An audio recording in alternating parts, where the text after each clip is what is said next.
সারা দুনিয়ায় দিনের বার্তা করতে প্রচার ও প্রসার, কুরআন হাদিসের আলোকে শোনো বয়ান ভাই আমার। আলহামদুলিল্লাহি রাব্বিল আলামিন ওয়াসসালাতু ওয়াসসালামু আলা সাইয়্যিদিল মুরসালিন, আম্মা বা'দ, ফাআউযু বিল্লাহি মিনাশ শাইতানির রাজীম। বিসমিল্লাহির রহমানির রহিম। আসসালাতু ওয়াসসালামু আলাইকা ইয়া রাসূলুল্লাহ ওয়া আলা আলিকা ওয়া আসহাবিকা ইয়া হাবিবাল্লাহ। আসসালাতু ওয়াসসালামু আলাইকা ইয়া নবিয়্যাল্লাহ ওয়া আলা আলিকা ওয়া আসহাবিকা ইয়া নূরাল্লাহ। নাওয়াইতু সুন্নাতাল ইতিকাফ। আল্লাহ পাকের প্রিয় রসুল, রসুলে মকবুল মা আমিনা রাদিয়াল্লাহু তাআলা আনহা এর বাগানের সুবাসিত ফুল সাল্লাল্লাহু তাআলা আলাইহি ওয়া আলিহি ওয়াসাল্লাম এর ফরমানে আলিশান, আফদালুল আমালি আন-নিয়্যাতুস সাদিকা, অর্থাৎ সত্য নিয়ত এটা সবচেয়ে উত্তম আমল। আলহামদুলিল্লাহি রাব্বিল আলামিন, দাওয়াত ইসলামীর সুন্নত বরা ইজতিমার মধ্যে আমরা অংশগ্রহণ করার সৌভাগ্য অর্জন করছি। তো আসুন আমরাও কিছু ভালো ভালো নিয়ত করে নিই আল্লাহ পাক ও তার প্রিয় রসুল সাল্লাল্লাহু তাআলা আলাইহি ওয়া আলিহি ওয়াসাল্লাম এর সন্তুষ্টি অর্জনের জন্য শুরু থেকে শেষ পর্যন্ত গভীর মনোযোগ সহকারে ইলমে দ্বীনের বয়ানে অংশগ্রহণ করব ইনশাআল্লাহুল করিম। যা কিছু শ্রবণ করব তা স্মরণ রেখে আমল করা এবং অপর মুসলমান ভাইয়ের কাছে নেকির দাওয়াত হিসাবে পৌঁছিয়ে দিব। আমিও নিয়ত করছি আকা করিম সাল্লাল্লাহু তাআলা আলাইহি ওয়া আলিহি ওয়াসাল্লাম এর ফরমানে মুবারকা ভাল্লিগু আন্নি ওয়ালাউ আয়া, এই হাদিসে মুবারকার উপর আমল করার নিয়তে নেকির দাওয়াত পেশ করব বলে সওয়াব হাসিলের নিয়তে ইলমে দ্বীনের আলোচনা করব। প্রিয় ইসলামী ভাইয়েরা, এটাও নিয়ত করি ইনশাআল্লাহুল করিম যে অনেক সময় দেখা যায় আমরা ইজতিমার মধ্যে বয়ান তো শ্রবণ করছি, এদিক সেদিক তাকানোর মধ্যে নিজেকে সামিল করে নিই, অন্য মনস্ক হয়ে যায়। তো ইলমে দ্বীনের মজলিসের আদব হচ্ছে মন লাগিয়ে ইলমে দ্বীনের আলোচনা শোনা। তো আমরা ইনশাআল্লাহুল করিম আদবের প্রতি খেয়াল রাখবো। তো ইনশাআল্লাহুল করিম আমরা এখান থেকে তখন উঠব যখন দোয়া হয়ে যাবে, আমার নবীর দরবারে সালাম পেশ করব, ইনশাআল্লাহ আল্লাহ পাকের জিকির করব, আল্লাহ তাআলা যদি দয়া করে তওবা করব ইনশাআল্লাহ। আল্লাহ পাক আমাদেরকে আমল করার তৌফিক দান করুক। আসুন সর্বপ্রথম প্রিয় নবী সাল্লাল্লাহু তাআলা আলাইহি ওয়া আলিহি ওয়াসাল্লাম এর প্রতি দুরূদ শরীফ পাঠ করার একটি ফজিলত শ্রবণ করে নি। প্রিয় নবী রাসূলে আরবি সাল্লাল্লাহু তাআলা আলাইহি ওয়া আলিহি ওয়াসাল্লাম ইরশাদ ফরমান, যে ব্যক্তি একদিনে আমার উপর 1000 বার দুরূদে পাক পাঠ করবে সে ততক্ষণ পর্যন্ত মৃত্যুবরণ করবে না যতক্ষণ পর্যন্ত সে জান্নাতে তার অবস্থান দেখে না নিবে। প্রিয় ইসলামী ভাইরা, তো কে কে চাই জান্নাতে তার অবস্থান দেখে নিতে? মৃত্যুর আগে জান্নাতে কোথায় থাকবো সেটা কে কে দেখতে চায়? সবাই দেখতে চায়। কি করলে দেখা যাবে? জি, কি করলে দেখা যাবে? বড় টাকাওয়ালা হলে, মালদার হলে দেখা যাবে। জি, বড় ব্যবসায়ী হলে দেখা যাবে, ভালো চাকরি করলে দেখা যাবে, ডাক্তার হলে দেখা যাবে, কি হলে দেখা যাবে? জি, নিজের জবানকে কাজে লাগিয়ে আমার নবী সাল্লাল্লাহু তাআলা আলাইহি ওয়া আলিহি ওয়াসাল্লাম এর প্রতি যদি আমরা দুরূদ শরীফ পাঠকারী হই তাহলে দুনিয়াতে থাকতে জান্নাতে আপনার অবস্থান আপনি দেখে নিতে পারেন। আমরা কি পড়বো এখন? কে কে পড়বে? সবাই পড়বে? মাশাআল্লাহ, মাশাআল্লাহ। আল্লাহ পাক আমাদেরকে আমল করার তৌফিক দান করুন। সল্লু আলাল হাবিব সাল্লাল্লাহু তাআলা আলা মুহাম্মদ সাল্লাল্লাহু তাআলা আলাইহি ওয়া আলিহি ওয়াসাল্লাম। ইসলামী ভাইরা, আজ অনেক বড় একটি কুরআনে পাকের কুরআনী ওয়াকিয়া অর্থাৎ কুরআনী ঘটনা আজকের বয়ানে এসেছে। মাদানী চ্যানেলে দর্শক শ্রোতা, আমরাও মনোযোগ সহকারে গুরুত্বের সাথে শ্রবণ করব এবং ইনশাআল্লাহুল করিম এই ঘটনা আমাদের জন্য কত বেশি শিক্ষণীয়, এটা আমাদের জন্য কত বেশি নসিহতের উপদেশের, সেই ব্যাপারে আমরা বোঝার চেষ্টা করব। সূরায়ে বুরুজ পবিত্র কোরআনের একটি ছোট সূরা, যা 30তম পারার মধ্যে রয়েছে। এতে মাত্র একটি রুকু এবং 22টি আয়াত রয়েছে। বুরুজ শব্দের অর্থ হলো নক্ষত্রের মঞ্জিল। এই পবিত্র সূরার শুরুতে নক্ষত্রওয়ালা আসমানের উল্লেখ রয়েছে, যার কারণে একে সূরায়ে বুরুজ বলা হয়। এই সূরার শুরুতে একটি শিক্ষণীয় ও উপদেশমূলক এবং ঈমান উদ্দীপক ঘটনা বর্ণনা করা হয়েছে। কি বর্ণনা করা হয়েছে? কানজুল ঈমান থেকে অনুবাদ।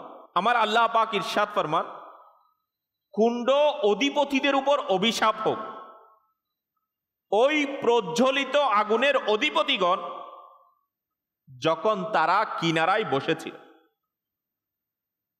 এবং তারা নিজেরাই সাক্ষী রয়েছে সেই সম্পর্কে যা কিছু তারা মুসলমানদের সাথে করেছিল, এবং তাদের নিকট মুসলমানদের খারাপ লেগেছে এটা নয় কি যে তারা ঈমান এনেছে।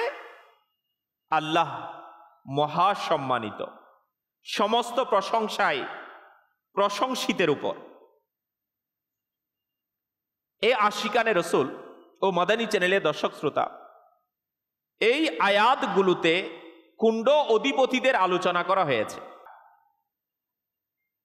তারা কারা, তাদের ঘটনাই বা কি, এর বিস্তারিত হাদিসের প্রসিদ্ধ কিতাব মুসলিম শরীফের মধ্যে রয়েছে। হাদিসে পাকটি অনেক দীর্ঘ লম্বা। এর সংক্ষিপ্ত বিবরণ হলো, পূর্ববর্তী সম্প্রদায়ের মধ্যে এক বাদশা ছিল। সে নিজেকে খোদা দাবি করত। লোকেরা তাকে তাদের খোদা মান্য করত, নাউজুবিল্লাহ, এবং তারা তার পূজা করত। এটা পূর্বের সম্প্রদায়ের কথা। আল্লাহ পাক ওই জাতিকে হিদায়াত প্রদান করতে চাইলেন যে এই কওম, এই জাতি যে তারা ওই বাদশাহের কে খোদা মানা শুরু করে দিল, তার পূজা করা শুরু করে দিল। তো আমার আল্লাহ পাক ওই জাতিকে হিদায়াত দান করতে চাইলেন। তাই আল্লাহ পাক সেই জাতির এক যুবককে হিদায়াত দান করলেন। কিভাবে? সে একজন নেক ঈমানদার ব্যক্তির সাহচর্য লাভ করল। ওই কওম এবং ওই জাতির এক যুবক একজন নেককার, পরহেজগার, ঈমানদার ব্যক্তির সাহচর্য, সঙ্গ অবলম্বন করল, যার বরকতে ওই সম্প্রদায়ের যুবক সে কালেমা পাঠ করে 70 দিনের অনুসারী হয়ে গেল। কারণ এটা হাদিসে মুবারকার মধ্যে আসছে যে আয়াতে মুবারকাগুলো সূরায়ে বুরুজ থেকে আমরা তরজমা শ্রবণ করেছি। এখানে কুণ্ড অধিপতিদের আলোচনা এসেছে এবং তাদের ঘটনা বয়ান করা হয়েছে। তারা কারা এবং তাদের ঘটনার মধ্যে কি ভাই উল্লেখ রয়েছে, যদি একটু প্রিয় ইসলামী ভাইরা আমরা মনোযোগ সহকারে বুঝার চেষ্টা করি, আমাদের জন্য অনেকগুলো নসিহত মিলবে। যে আল্লাহ পাকের নেক বান্দার অনুসরণ, আল্লাহ পাকের নেক ঈমানদার বান্দার সাহচর্য, আল্লাহ পাকের দয়ায় বেঈমানকে ঈমানের দৌলতে দৌলতওয়ালা করে দেয়। এই হাদিসে মুবারকার মধ্যে আসছে যে বেঈমান ঈমানের দৌলত আল্লাহওয়ালাদের সঙ্গে, আল্লাহওয়ালাদের সাহচর্যে, ঈমানদারের সোহবতে বেঈমান ঈমানের দৌলত লাভ করে। শুধু এই ঘটনাই নয়, এরকম আরো অসংখ্য ঘটনা কিতাবের মধ্যে বয়ান করা হয়েছে। এই আশিকানে রসুল শুনুন পরবর্তী অংশে আল্লাহ পাক এই যুবককে যেই যুবক ওই গোত্রের মধ্যে, ওই সম্প্রদায়ের মধ্যে ঈমান এনেছে, আল্লাহ পাকের নেক বান্দার সাহচর্যে এসে ওই যুবককে আল্লাহ পাক অনেক উঁচু মর্যাদা দান করলেন, তাকে তার বিলায়াতের মুকুট পরিধান করালেন। আমার আল্লাহ পাক তাকে বিলায়াত দান করলেন। বিলায়াত কাদেরকে দান করা হয়? আল্লাহর ওলিদেরকে দান করা হয়। আল্লাহর ওলিদেরকে আল্লাহ তাআলা কি দান করেন? বিলায়াত দান করেন না। আল্লাহওয়ালা আল্লাহ তাআলা যাকে চান তাকে দান। তো প্রিয় ইসলামী ভাইরা, তো ওই যুবক ওই সম্প্রদায়ের মধ্যে এই এক যুবক, সে আল্লাহওয়ালার সাহচর্যে এসেছে, সে ইমানের দৌলত পেয়েছে, আর আল্লাহ পাক তাকে উঁচু মর্যাদা দিয়েছে, এমনকি বিলায়াত দান করে দিয়েছে। এবং বিলায়াত দান করার পর তার হতে কারামত প্রকাশ হতে লাগলো। আল্লাহওয়ালাদের, আল্লাহর ওলিদের কারামত প্রকাশ হয় না? তো এই যুবকের কারামত প্রকাশ হতে লাগলো। কেমন কেমন কারামত? সে দোয়া করত, তার দোয়ার বরকতে অন্ধ ব্যক্তি চোখে দেখা শুরু করে দিত। বলা হচ্ছে কুষ্ঠরোগী যাদের কুষ্ঠরোগ হতো, তার দোয়ার বরকতে তারা আরোগ্য লাভ করত। কিছুদিনের মধ্যেই তার খ্যাতি, কারণ এই কেমন যুবক, এ দোয়া করে অন্ধ কি হয়ে যায়? সুস্থ হয়ে যায়। কুষ্ঠরোগী এই সুস্থ হয়ে যায়, কারণ কুষ্ঠরোগী তো এটা তো অসম্ভব কথা না, সুস্থ হয়ে যাওয়া। এই সুস্থ হয়ে যাচ্ছে, অন্ধ ব্যক্তি চোখে দেখা শুরু করছে। এখন এটা পুরা রাজ্যের মধ্যে, পুরো সম্প্রদায়ের মধ্যে সে ফেমাস হয়ে গেল, তার খ্যাতি চলে আসলো। এমনকি তার সুখ্যাতি এত বেশি বেড়ে গেল, বাদশাহ পর্যন্ত এই খবর পৌঁছে গেছে। এখন কি হলো? বাদশার সেই মিথ্যা খুদা দাবি, বাদশাহ তো নিজেকে খুদা দাবি করত এবং তার সম্প্রদায়কে তার পূজা করতে বাধ্য করত, এবং পুরো সম্প্রদায় তার আল্লাহ তাআলার পানা তাকে খুদা মেনে নিয়েছে। এখন বাদশাহ চিন্তা করলো, টেনশনে পড়ে গেল, বাদশার এই মিথ্যা খুদা দাবি, তার তো সকল ধান্দাবাজি, এগুলো বিপদে পড়ে গেল। কারণ এখন বাদশাহ তো আর এগুলো করতে পারবে না, কারণ এটা তো আল্লাহওয়ালার কারামত, এটা তো আল্লাহর ওলির কারামত, এটা তো আল্লাহ পাক তার মকবুল বান্দা, নেক বান্দা, নৈকট্যশীল বান্দাকে দান করেছে। এটা তো দুঃখাবাজের পক্ষে সম্ভব নয়। তো বলা হচ্ছে এখন সে, তার অবস্থা খারাপ। যদি এই অলিউল্লাহর দোয়ায় অন্ধরা আরোগ্য লাভ করতে থাকে, তবে বাদশাকে খুদা মানবে কে? কেউ মানবে? আর কারণ এক যুবক সে অন্ধকে কি করে দিচ্ছে? সুস্থ করে দিচ্ছে। এখন যে পুরো সম্প্রদায় সে বাদশাহের কি করত? পূজা করতে, এখন এরা তার মানবে না, কারণ তারা যেদিকে কি পাবে, যেদিকে ফায়দা পাবে ওদিকেই যাবে। আর এটা তো বাদশা কখনো করতে পারবে না, সম্ভবই না। এটা তো আল্লাহ ওয়ালাকে দিয়েছে, আল্লাহ তাআলা তার ওলিকে কারামত দিয়েছেন, বিলায়াত দান করেছে। সুতরাং বাদশাহ এই অলিউল্লাহকে, এই আল্লাহ তাআলার অলিকে হত্যা করার সর্বাত্মক অপচেষ্টা চালালো, যে তাকে কি করা হোক, শহীদ করে দেওয়া হোক, হত্যা করে ফেলা হোক। কারণ সে থাকলে তো আর কি হবে না, সে তার খুদাগিরি এটা চালাইতে পারবে না। তো প্রিয় ইসলামী ভাইরা, কারণ সে নিজেকে খুদা দাবি করত। কখনো পাহাড়ের চূড়া থেকে এই যুবক আল্লাহর ওলিকে নিচে ফেলে দেওয়ার চেষ্টা করলো, যেন তাকে কি মেরে ফেলা যায়, তাতেও সে ব্যর্থ হলো। কখনো সমুদ্রের মাঝে পানিতে ফেলে দিয়ে ডুবিয়ে মারার অপচেষ্টা করলো, বাদশাহ এটাও পারতেছে না, এটা তো সম্ভব হলো না। অবশেষে সেই কামিল বলি, আল্লাহ পাকের বলি, নিজেই বাদশাকে বললেন, হে বাদশাহ, তুমি যদি আমাকে শহীদ করতেই চাও, তবে এর একটি মাত্র উপায় আছে। তুমি খোলা ময়দানে সবাইকে কি করবে? জমা করবে, আর আমাকে একটি খেজুর গাছের সাথে বেঁধে বিসমিল্লাহি রব্বিল গুলাম বলে তীর মারো। আমাকে কি মারো? তীর মারো, তাহলে তুমি আমাকে শহীদ করতে পারবে। হাই আল্লাহ আলাদের। এখন বাদশাহ এই পদ্ধতিটা শুনে খুবই খুশি হয়ে গেল, কারণ ইনাকে মারার তার কোনো রাস্তাই নাই। এখন মারার রাস্তা নিজেই কি করে দিয়েছে? বলে দিয়েছে। বাদশাহ পদ্ধতিটি শুনে এত খুশি হলো, দ্রুত সে মানুষ জমা করা শুরু করলো। একটি খোলা ময়দানে খেজুর গাছ লাগিয়ে তাতে ওই আল্লাহ পাকের বলিকে বাঁধা হলো। এবার বাদশাহ ধনুকে তীর লাগালো এবং সেই তীর টানলো এবং বলল, বিসমিল্লাহি রব্বিল গোলাম, আল্লাহ পাকের নামে যিনি এই যুবকের প্রতিপালক। বাদশাহ ওই যুবককে মারার জন্য কার নাম নিচ্ছে? কার নাম? কারণ এটা ছাড়া মারা যাবে না। সেও বলল, বাদশাহ বলল, তীর মারলো, বিসমিল্লাহি রব্বিল গোলাম, যিনি এই আল্লাহ পাকের নামে, যিনি এই যুবকের প্রতিপালক, এই যুবকের মালিক, এই যুবকের আল্লাহ। এই বলে বাদশাহ তীর নিক্ষেপ করলো। তীর সেই কামিল বলির কানের পাশে লাগলো এবং তার প্রাণ বের হয়ে গেল। ওই আল্লাহ পাকের বলি শহীদ হয়ে গেল। যখন জমা হয়ে লোকেরা এই দৃশ্য দেখলো, শুনুন শুনুন, আল্লাহ ওয়ালাদের হিকমত কে বুঝে, আল্লাহ ওয়ালাদের বরকত কে বুঝে? আল্লাহ ওয়ালারা চাই দুনিয়া থেকে গিয়ে হলেও আল্লাহ তাআলার বান্দাদেরকে ঈমানের দৌলতে দৌলতওয়ালা বানিয়ে দেয়। ইসলামী বেরা কেমন হয়েছে শুনুন।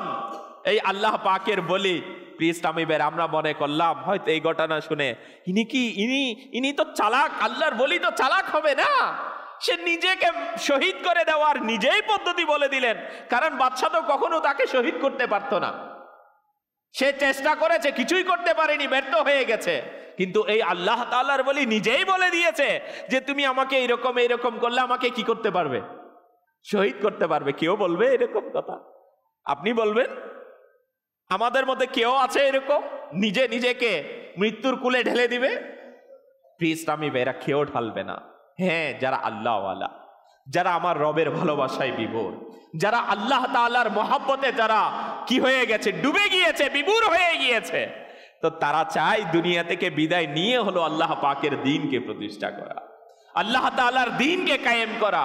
কেমন হয়েছে শুনুন। কিতাবের মধ্যে আসলো, যখন লোকেরা এই দৃশ্য দেখলো, কারণ সবাই জমা ছিল, সবাই দেখলো সেটা, ওই বাদশা যে কিনা নিজেকে ক্ষুধা দাবি করে তার সকল প্রচেষ্টা বিফল হয়ে গেল। অবশেষে এই যুবকের প্রতিপালকের নামে কাজে এসে গেল। কার নাম কাজে এসেছে? ওই বাদশার কোনো নাম কামে? সে তো ব্যর্থ হয়েছে। কিন্তু এই যুবকের প্রতিপালক, এই যুবককে যে পাঠিয়েছেন, এই যুবকের মালিকের নাম নেওয়ার সাথে সাথে কি হয়ে গেছে? কাজ হয়ে গেছে।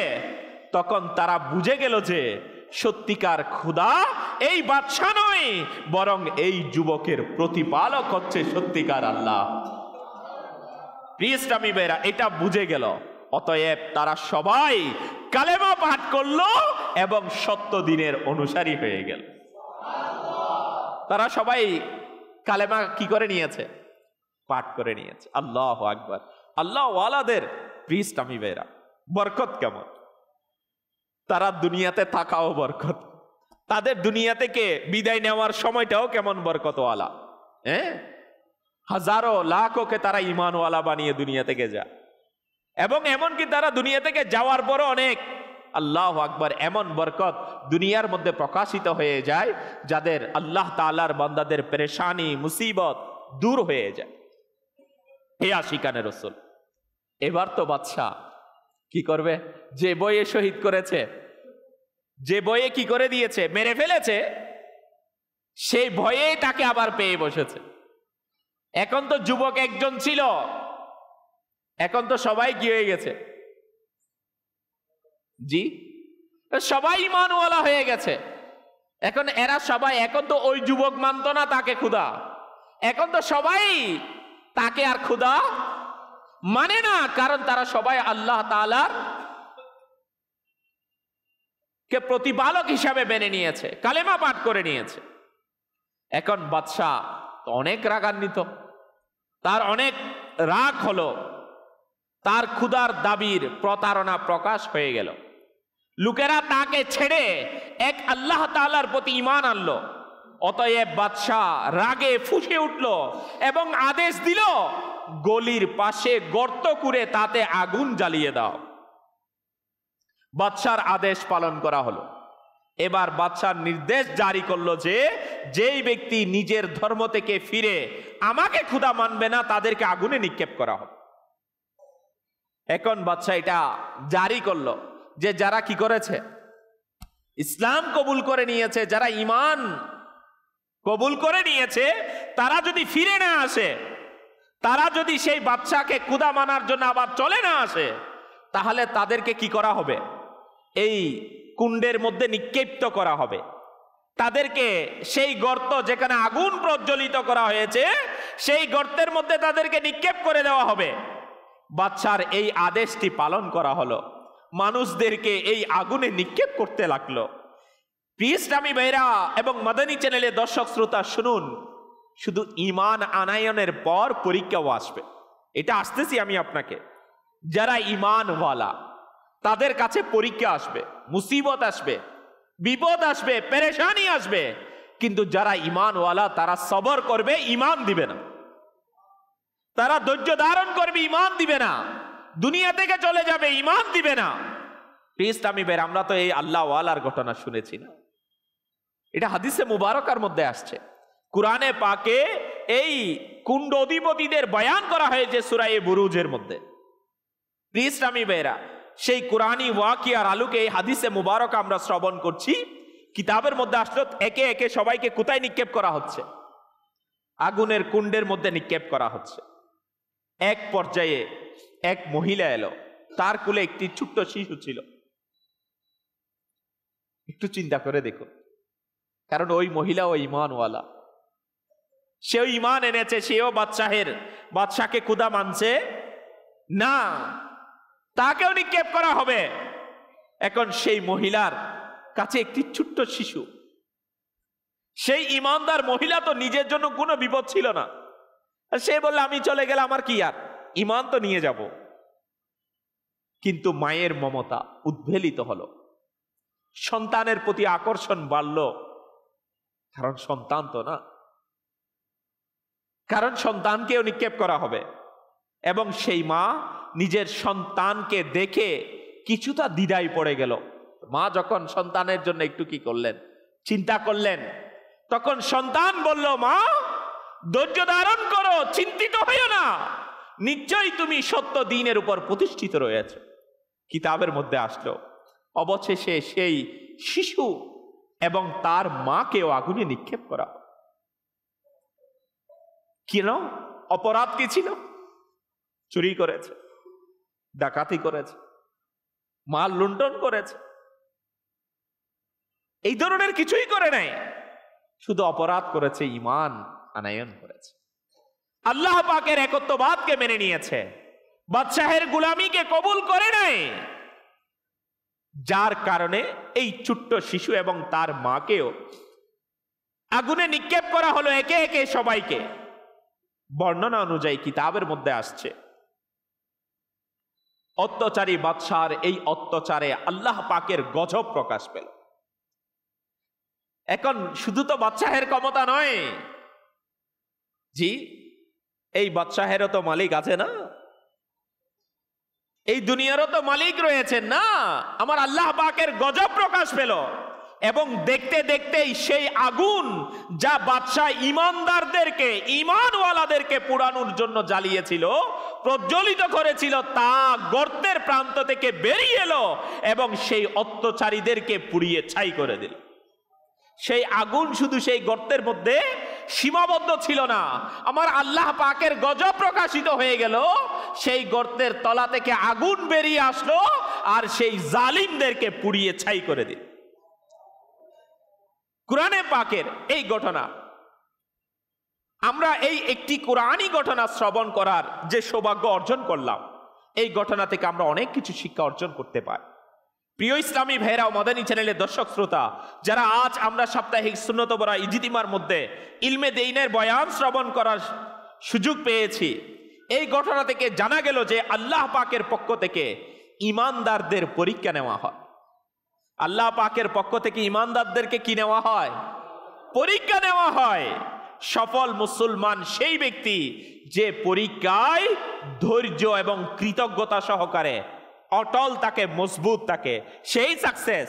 সেই সফল কাম যে ব্যক্তি এই পরীক্ষার মধ্যে কি থাকবে, ধৈর্য ধারণ করবে এবং কৃতজ্ঞতা সহকারে, কৃতজ্ঞতা বুঝি,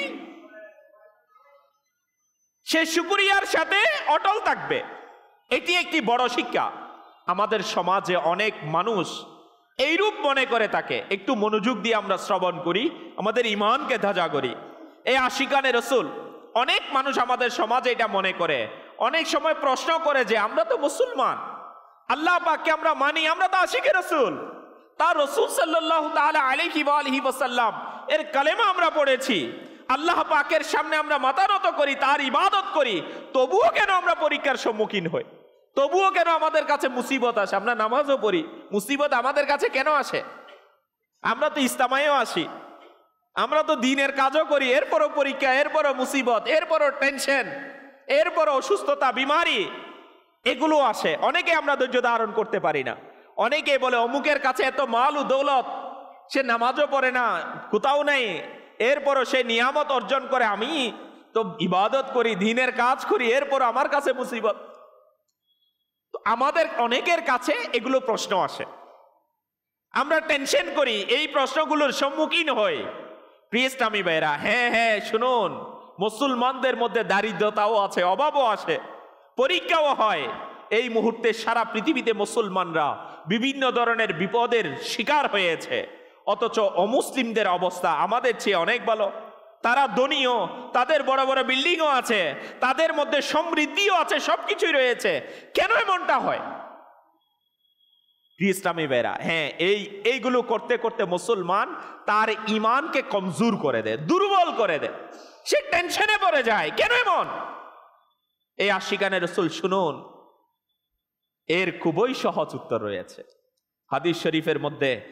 প্যারে আকা, মদিনে ওয়ালে আকা সাল্লাল্লাহু তাআলা আলাইহি ওয়া আলিহি ওয়াসাল্লাম ইরশাদ করেছেন, দুনিয়া মুসলমানদের জন্য জেলখানা এবং অমুসলিমদের জন্য জান্নাত।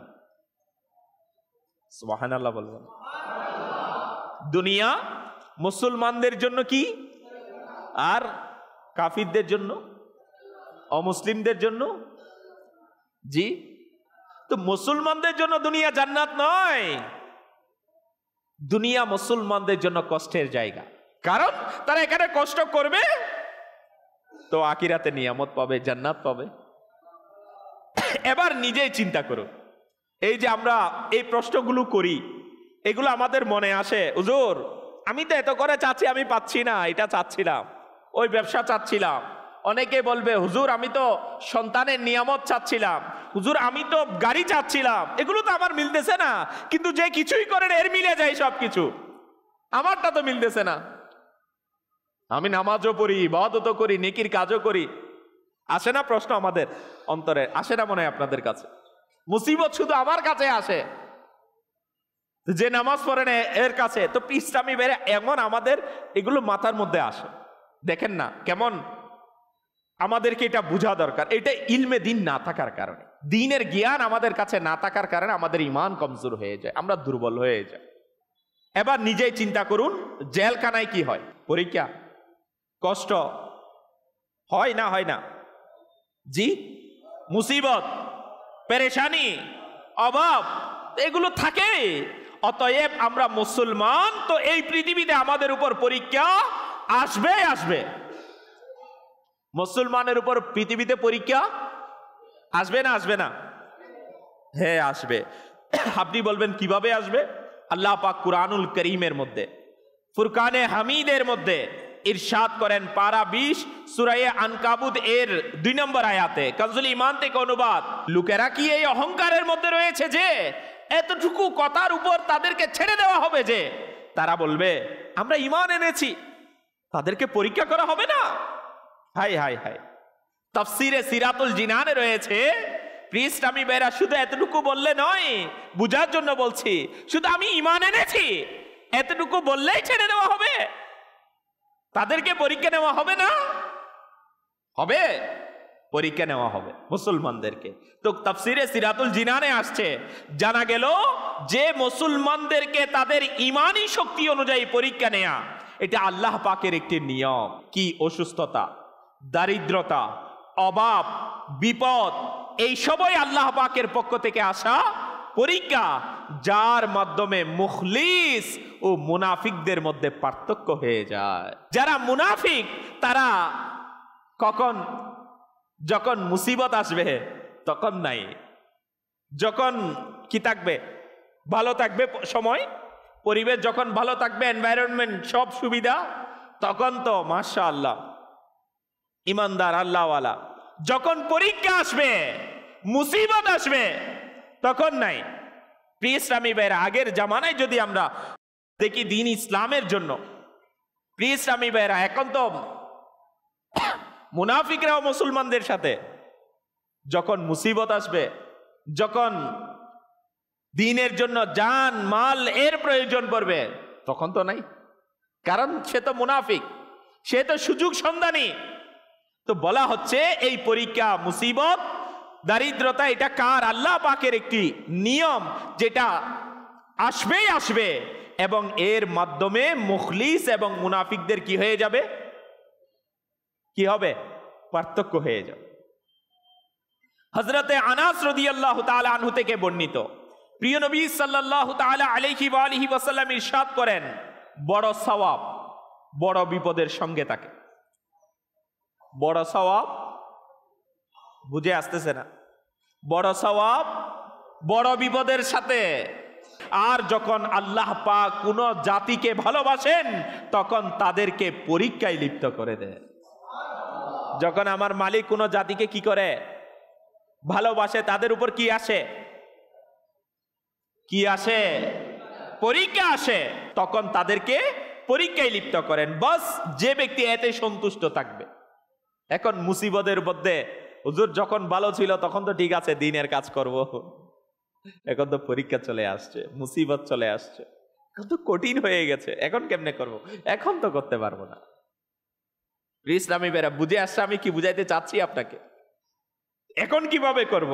বলা হচ্ছে এখন এইভাবে করবেন। বাস, যে ব্যক্তি এতে সন্তুষ্ট থাকে, পরীক্ষা আসার পরও সে রাজি, তার কাছে মুসিবত আসার পরও সে আল্লাহ তাআলার প্রতি রাজি, তার কাছে রোগ আসার পরও রাজি, বিপদ আসার পরও সে আল্লাহ পাকের প্রতি সন্তুষ্ট, তার ব্যবসা পুড়ে যাওয়ার পরও সে আল্লাহ পাকের প্রতি রাজি আছে, সে মুসিবতে পড়েছে এরপরও রাজি, বলা হচ্ছে তার জন্য আল্লাহ পাকের সন্তুষ্টি। আর যে আল্লাহ পাকের প্রতি অসন্তুষ্ট, তার জন্য আল্লাহ তাআলাও অসন্তুষ্ট, তার প্রতি আল্লাহ তাআলা কি হয়ে যাবে, অসন্তুষ্ট হয়ে। তো প্রিয় ইসলামী ভাইয়েরা, পরীক্ষা আসাটাও রহমত। আপনি বলবেন হুজুর এটা কেমন রহমত? হ্যাঁ, এই ঘটনা শোনার পর না অনেকের মন ফ্রেশ হয়ে যাবে। কিতাবের মধ্যে আসছে, একটু মনোযোগ দিবেন। এটাও ঈমান তাজাকারী ঘটনা। এক পর্যায়ে একটি ব্যাখ্যা করে দিই। দুনিয়ায় ঈমানদারদের উপর যেসব কষ্ট, যারা ঈমানওয়ালা, এদের উপর যেসব কষ্ট ও পরীক্ষা আসে, অনেকেই বলবেন হুজুর পেরেশানি, মুসিবত, টেনশন, কেমনে করব দ্বীনের কাজ, কেমনে করব নেকির কাজ, কেমনে করব আল্লাহ তাআলার দ্বীনের খিদমত। তো যাদের এই টেনশন, এই পেরেশানি, এগুলো যাদের অন্তরের মধ্যে, দিলের মধ্যে লেগে গেছে, তারা একটু মনোযোগ দিবেন। আমরা সবাই আর কি এখানে, আমরাই তো না, বাইরের কেউ না, আমরাই। বলা হচ্ছে দুনিয়ায় ঈমানদারদের উপর যেসব কষ্ট পরীক্ষা আসে, তা মূলত আল্লাহ পাকের রহমত স্বরূপ আসে। কার রহমত? এটা আপনার আমার কাছে কি আসতেছে? রহমত। এই ব্যাপারে একটি ঈমান উদ্দীপক বর্ণনা শুনুন। বর্ণিত রয়েছে দুইজন ফেরেশতা ছিল, একজন আকাশ থেকে পৃথিবীর দিকে আসছিল, আরেকজন ফেরেশতা জমিন থেকে আসমানের দিকে যাচ্ছে। দুইজন ফেরেশতা, একজন আসছে আসমান থেকে জমিনে, আরেকজন পৃথিবী থেকে আরশের দিকে যাচ্ছিল। দুইজনের মধ্যে সাক্ষাৎ হলো। এক ফেরেশতা আরেকজনকে জিজ্ঞাসা করলো, আপনি কোথা থেকে আসছেন? অন্যজন বলল, আমি অমুক শহরে, অমুক এলাকায় একজন অমুসলিম বাস করে, সে খুবই অসুস্থ ছিল, তার মৃত্যুর সময় প্রায় ঘনিয়ে এসেছিল, এই অমুসলিম এর কাছ থেকে আমি আসতেছি। কে বলতেছে? যে দুনিয়া থেকে, জমিন থেকে কোথায় যাচ্ছে? আসমানে যাচ্ছে, সে বলতেছে এই অমুসলিম যত ভালো কাজ করেছে তার সব প্রতিদান তাকে দুনিয়াতে দিয়ে দেয়া হয়েছে। এই অমুসলিম সে যত ভালো কাজ কি করেছে দুনিয়াতে করেছে, সবগুলোর প্রতিদান বেতন স্যালারি তাকে কি করা হয়েছে দুনিয়াতেই দিয়ে দেয়া হয়েছে। তাই আখিরাতের জন্য তার আর কোনো কিছু অবশিষ্ট নাই।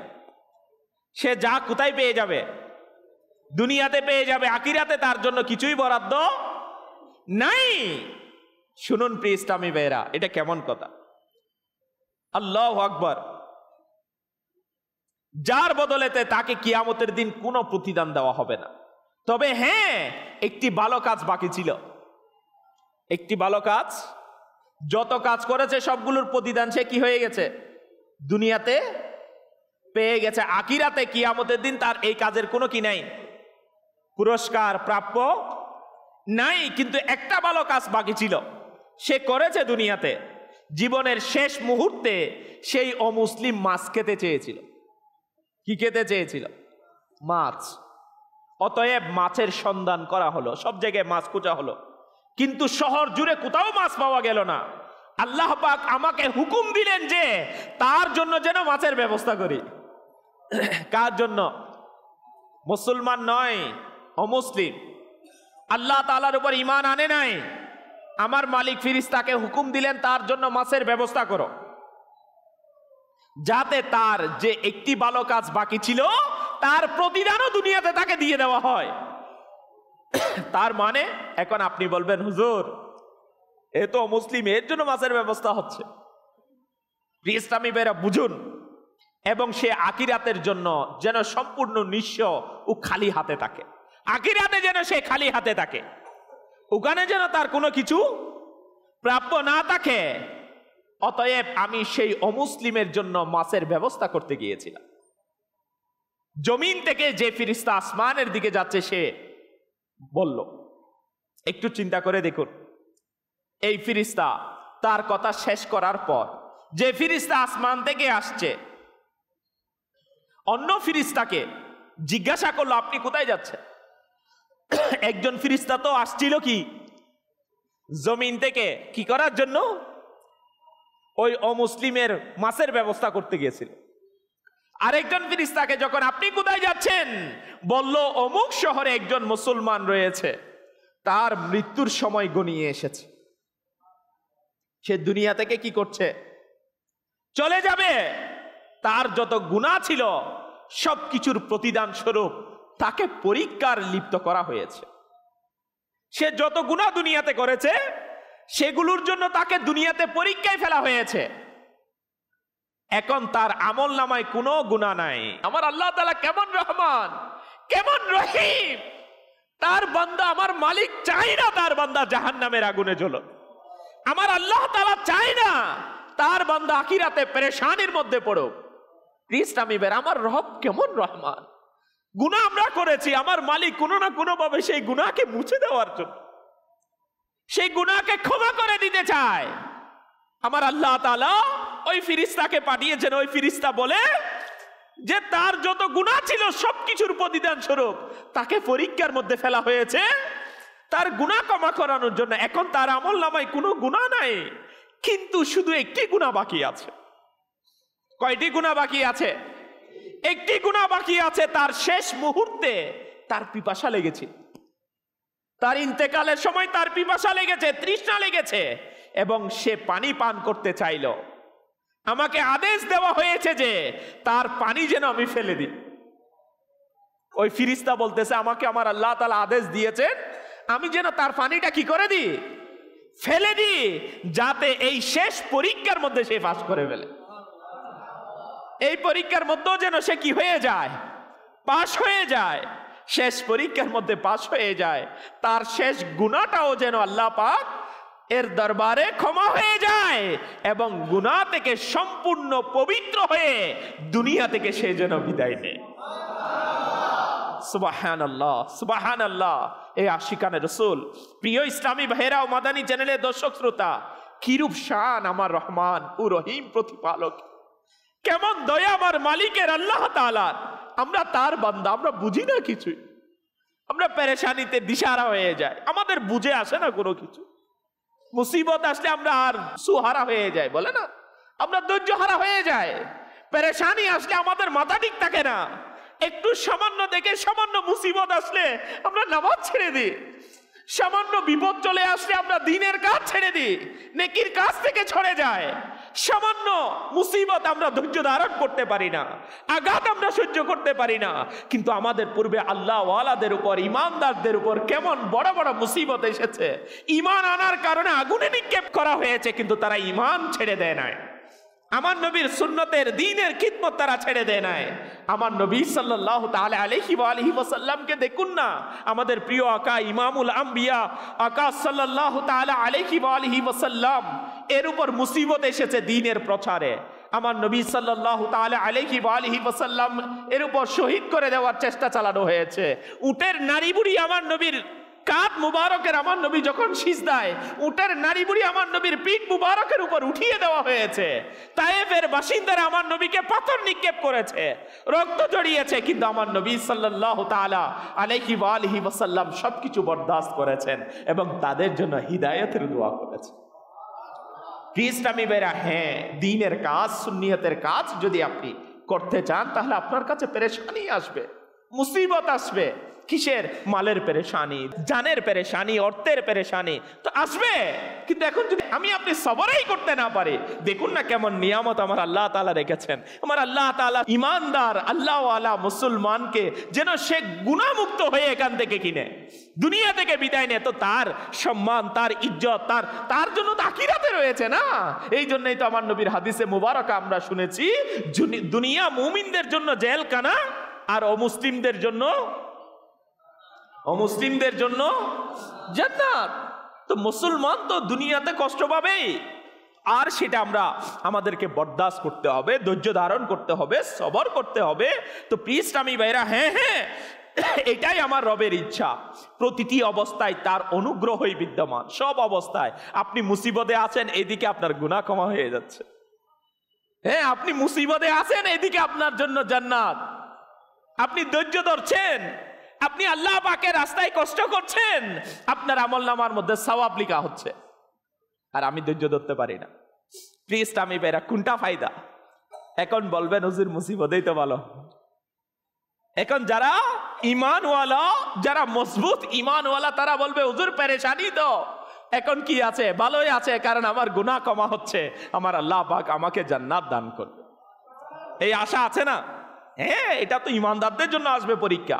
হ্যাঁ প্রিয় ইসলামী ভাইরা, আমরা গুনাহ করি, নিজেদেরকে জাহান্নামের হকদার বানায়, এবং আমাদের কাদির ও কাইয়ুম প্রতিপালক আমাদের আল্লাহ আমাদের উপর পরীক্ষা পাঠিয়ে আমাদের গুনাহগুলোকে মুছে দেয়, এবং আমাদের জন্য জান্নাতের রাস্তা আমার রব আল্লাহ তাআলা সহজ করে দেন।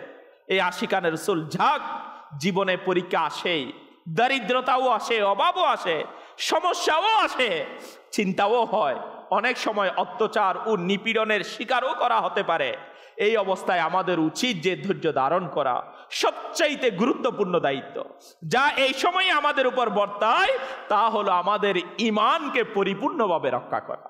বর্তমান সময়ে আল্লাহ তাআলার পানা, ফিতনা, ফিসাদ, এগুলো মুসলমানের ঈমানকে দুর্বল করে দেয়। দুনিয়ার মাল ও দৌলতের লোভ, ক্ষমতার লোভ, ইসলামী ভাইরা সম্মানের লোভ, খ্যাতির লোভ, ফেমাস হওয়ার লোভ, এগুলোর কারণে মুসলমানের ঈমান দুর্বল হয়ে যায়। এগুলোর কারণে মুসলমান তার ঈমানকে আল্লাহ তাআলার পানা দুর্বল করে দিচ্ছে, ঈমান হারা হয়ে যাচ্ছে। তো এখান থেকে যদি আমরা বাঁচতে চাই, তাহলে এই বর্তমান সময়ে মুসিবত যতই আসুক না কেন, পেরেশানি যতই আসুক না কেন, টেনশন যতই আসুক না কেন, আমাকে আপনাকে ধৈর্য ধারণ করতে হবে, সবর করতে হবে, আল্লাহ পাকের দ্বীনের উপর আমাকে আপনাকে অটল থাকতে হবে, নিজের ঈমানকে পরিপূর্ণভাবে রক্ষা করতে হবে। যে বাদশা নিজেকে খোদা দাবি করেছিল, সে কঠোর অত্যাচারী ছিল, সে ঈমানদারদের উপর অত্যাচার করেছিল, তাদেরকে জীবন্ত আগুনে নিক্ষেপ করেছিল, উৎসর্গ হয়ে যান। সেই দৃঢ় ঈমানের লোকেরা আগুনে পুরা জীবন দেয়া মেনে নিয়েছিল, কিন্তু তাদের ঈমান থেকে তারা কণা পরিমাণও পিছনে ফিরে আসেনি।